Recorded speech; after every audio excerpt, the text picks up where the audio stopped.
अस्सलामुअलैकुम दोस्तों, उम्मीद है आप सब खैरियत से होंगे।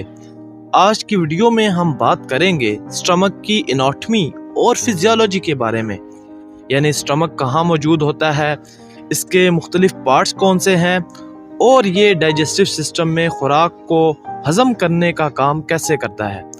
अगर आप मेडिकल, बायोलॉजी या फार्मेसी के स्टूडेंट हैं या आम अल्फाज में ये समझना चाहते हैं कि हमारा स्टमक कैसे काम करता है, तो वीडियो को आखिर तक ज़रूर देखें। स्टमक इंसानी डाइजेस्टिव सिस्टम का एक बहुत इम्पोर्टेंट ऑर्गन है।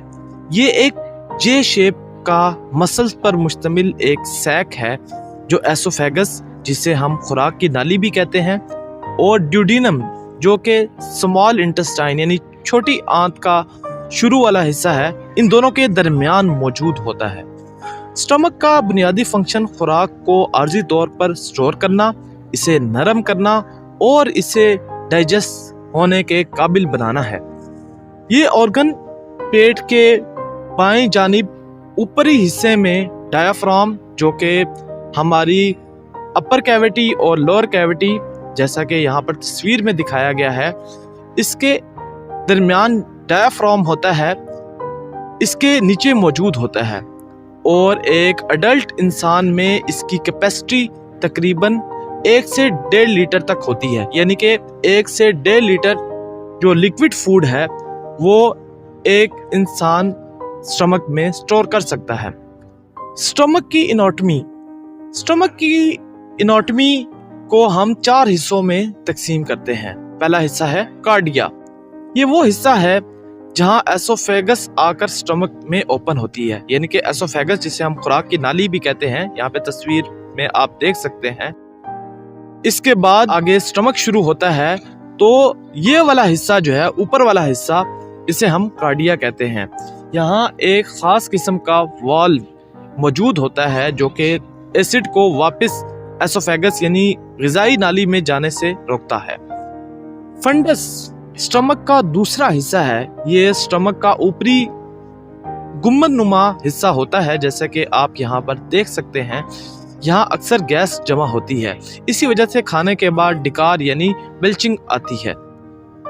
तीसरा हिस्सा बॉडी, ये स्टमक का सबसे बड़ा हिस्सा है। यहाँ खुराक और गैस्ट्रिक जूस अच्छी तरह मिक्स होते हैं। पाइलोरस, ये स्टमक का चौथा और आखिरी हिस्सा है जो पाइलोरिक स्फिंक्टर के जरिए ड्यूडेनम से जुड़ा होता है। अब यहाँ पर आप देख सकते हैं कि स्टमक खत्म हो रहा है और आगे स्मॉल इंटेस्टाइन यानी कि जो छोटी आंत का पहला हिस्सा होता है, ये शुरू हो रहा होता है। ये स्फिंक्टर यहाँ पर मौजूद होता है जो खुराक को थोड़ा थोड़ा करके आगे जाने देता है, जो कि जुज़वी तौर पर, पार्शली तौर पर जो है वो डाइजेस्ट हुई होती है। इसके बाद मजीद जो डाइजेशन होती है वो स्मॉल इंटेस्टाइन में भी होती है। अब हम स्टमक वॉल्स की लेयर्स की बात करते हैं कि स्टमक है उसकी कितनी लेयर्स होती हैं। स्टमक की वॉल की 4 लेयर्स होती हैं, जिसे हम म्यूकोसा, सब म्यूकोसा, मस्कुलरिस और सिरोसा कहते हैं। इन लेयर्स का जानना भी जरूरी है जब हम मेडिसिन को देखेंगे। इस वीडियो में हमने स्टमक की एनाटॉमी पर बात की है, यानी कि स्टमक का स्ट्रक्चर क्या होता है, उसके कौन से हिस्से होते हैं।